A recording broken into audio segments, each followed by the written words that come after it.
Good morning, boys and girls. Today we are going to read another rhyming story called Mrs. McNosh and the Giant Big Squash. The author is Sarah Weeks and the illustrator is Nadine Bernard Westcott.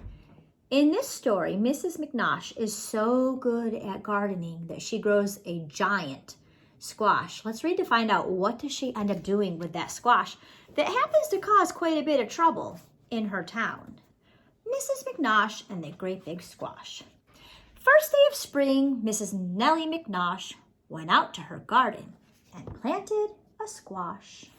Look what she's starting. She's using a seed to start her plant.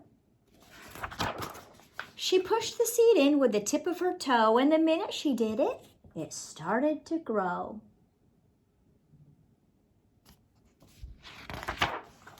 At first, it was round and as big as a head. In fact, it looked just like the paper boy, Fred. Again, are you listening for those rhyming words? There's the paper boy delivering the newspaper, and here's her squash. She's saying they look alike. Do you agree? Then it turned yellow and bumpy and fat. It rolled from the garden and flattened the cat. I don't think that cat seems very happy right now, being flattened by the squash. It knocked over trash cans and ran over toes. It twisted the sprinkler and plugged up the hose. It crashed through the clothesline and smashed through the fence, scaring the pants off of two elderly gents. Gents is a shortcut word for gentlemen. Look at it, scared them so much, it scared the pants right off them. How silly. Poor Nellie was worried. She said, "Oh my gosh, there's got to be some way to slow down this squash." She slapped it and scolded it, pinched it and kicked it, and then she took hold of its stem and she picked it. Okay, she's disconnected it from the stem, which means it should stop growing. What is she going to do with this big giant squash? Now, what do I do? Wondered Mrs. McNosh. I've got to find something to do with this squash. There isn't a place in the world it will fit. It's big as a house.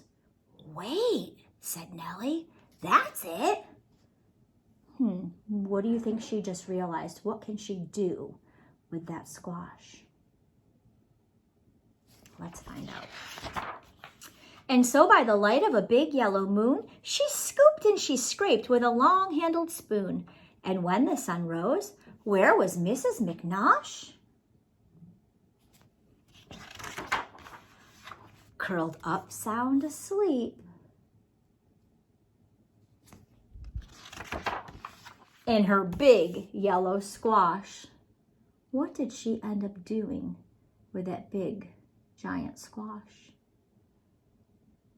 That's right, she carved it out and made it into a little shelter. She's inside sleeping. So silly. All right, talk to you guys soon.